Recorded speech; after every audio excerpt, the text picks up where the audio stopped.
ومركلة يقصص كيني قصدان وقصة جعايل. السلام عليكم ورحمة الله. هذا تمركي كوجو ريسي فضلا سبسكرايب نصار channel كنونا سي شير كريم لاكتونا ومهم هنجيلو مهتسني تاوده.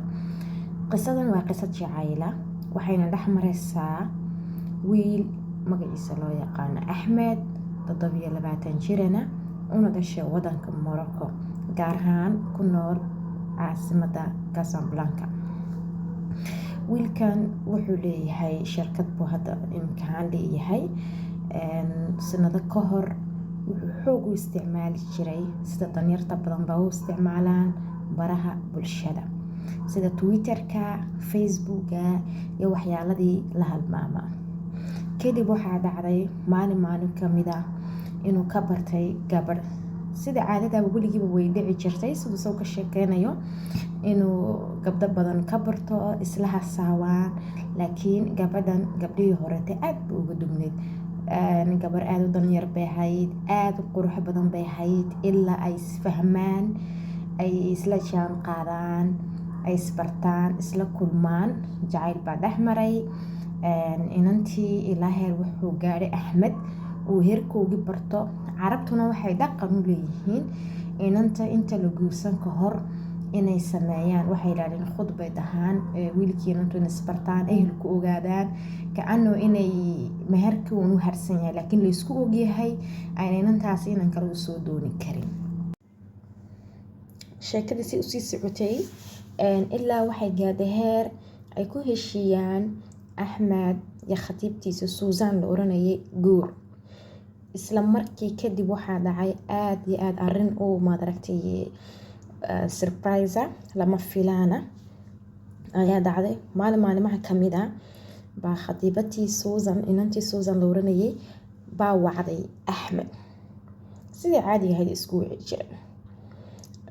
way wacday wax telefoonka u jawaabo way weyday. kadib waxay isku dayday Facebook ay uga dirto fariimo kamid yihiin ku aaway waan ku soo wacay intee joogtaa wala xaaga sida isla wax u jawaabo ma jiro. Twitterka sidoo kale Twitterka fariimo uga dirtay way iswaayeen. kadib waxay ogaatay Suusan inuu Axmed safar galay uu doofay ilaa iyo wadanka uu doofay Belgium.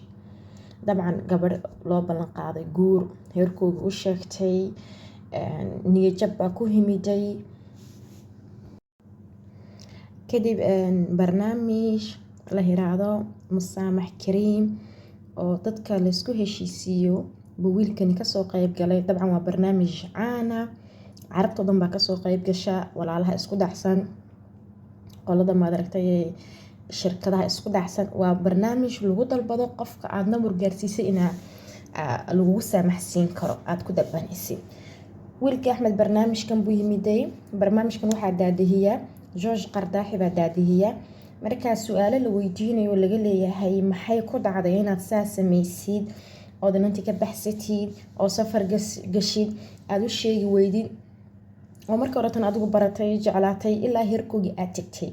waxyaalada ku jawaab waxaa kamid ah way igu adkeed inaan maadartay u sheego waxaan ka baqay mas'uuliyadda uu guurku leeyahay isla markaa wax buuran gacanta kumaan hayn oo waxaan islahaa si fiican u soo shaqayso markaaba mas'uuliyad guur qaadi kartaa.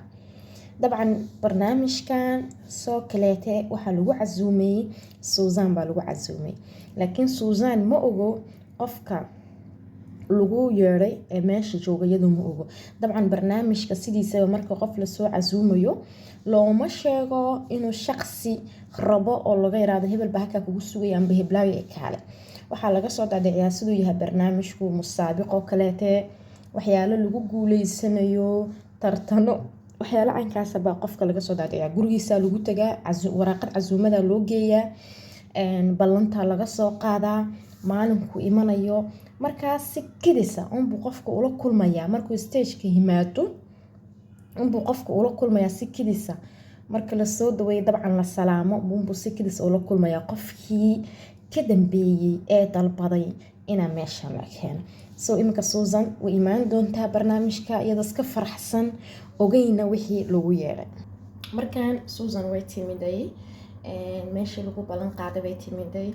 xoogaha waxay is wareysteen daadiyihii barnaamijka Shoosh Qardaaxi. aad bay u faraxsan tahay, aad bay u furfuran tahay. kadib waxaa loo sheegay maxaad u maleysaa inaad meesha u timiday.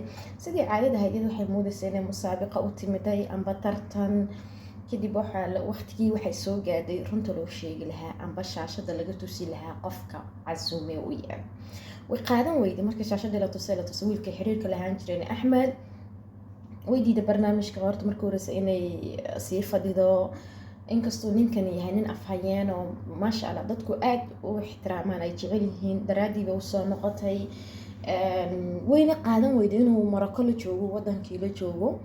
kadib calaa intixaan markii dambe waxaa dhacday inankii uu ka dhaho aad baan uga xumahay, mas-uuliyadaan ka baqayay, khalad badan baan sameeyey, waan ku jeclahay, waan soo shaqaynayay, waxaan ka fikiraya nolol fiican aad ku noolaatid. isla gunadkii iyo aakhirtaankii waxaa dhacday inay heshiiyaan, wiilkii inantii ay heshiiyaan, ay meesha ku heshiiyaan, uuna mar labaad guur ka dalbaday. saasay qisadeena ku dhamaatay. asalaamu calaykum. haylina ilaawin inaad subscribe noo saartid, sii share garaysid, laagtuna waa muhiim. haddii dadkaa soo gaadhay laagta iska saar.